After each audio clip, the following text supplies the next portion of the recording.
Good morning. Distinguished guests, fellow dog-faced soldiers, and coalition partners from across Combined Joint Task Force 3, Kandahar Airfield, welcome, and thank you for taking time to attend this Veterans Day ceremony and the inaugural of our own, very own, Marne Garden Forward. Special thanks to the 3rd Infantry Division Band, the best band in the United States Army. Multi-purpose, multi-task, dog-faced soldiers rising to the challenge of any mission. And also special thanks to all those who worked long and hard to get this ceremony ready for today. Job well done. Join me in a round of applause for all of them.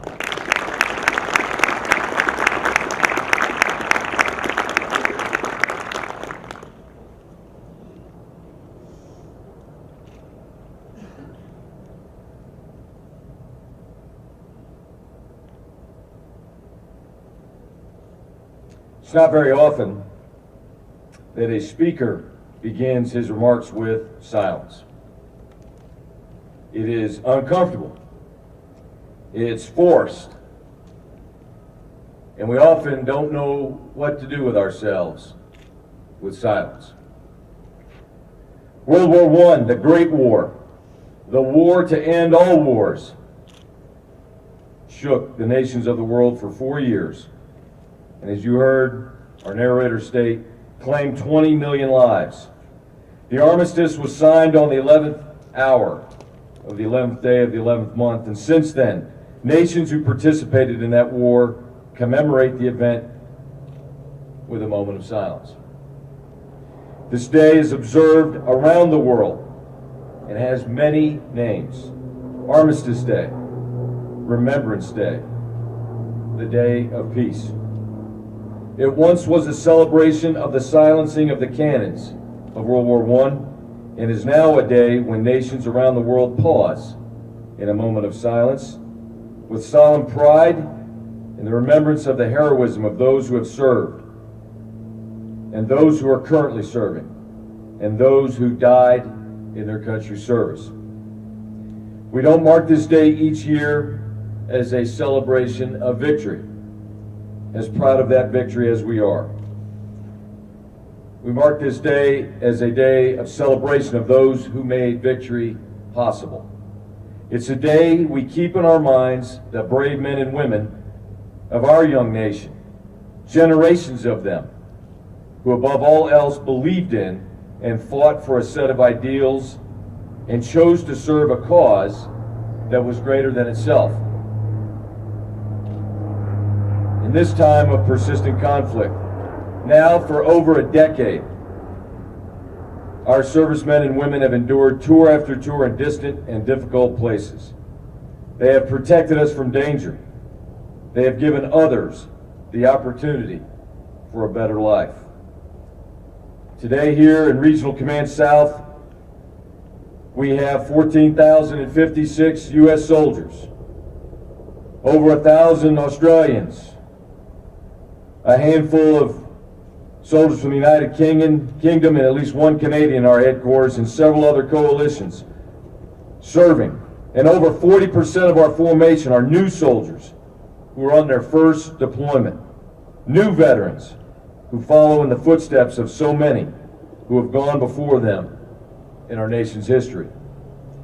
So to all of them, to our veterans young and old, to the fallen and to their families, and to all of you here today, there is no tribute, there is no commemoration, no praise that can truly match the magnitude of their service, their sacrifice, of your service and your sacrifice.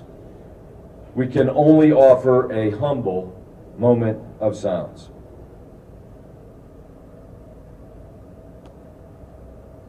Some of you may be surprised by the following.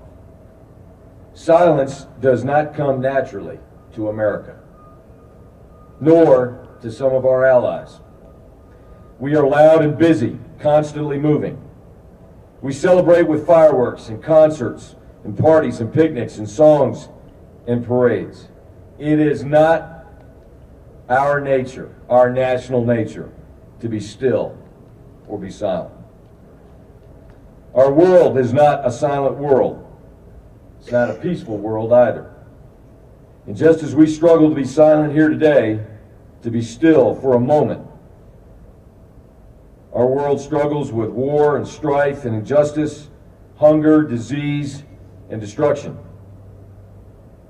Our service members, all of you here today, you heeded the call.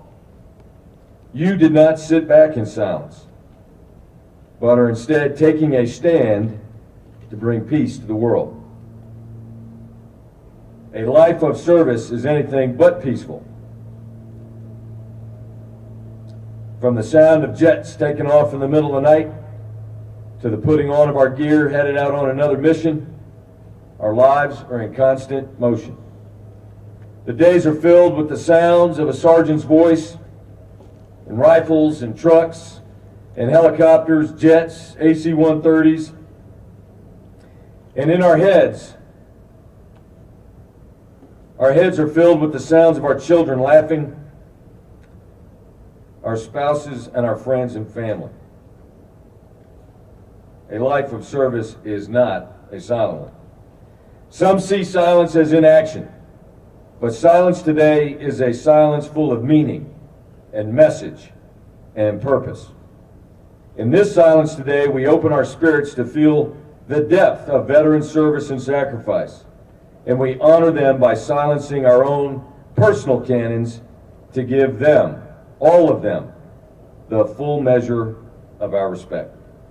Our soldiers and their families, you and your families, are a national treasure, and your resilience never fails to amaze me. You represent the very best of America, and for our allies, you represent the very best of your countries.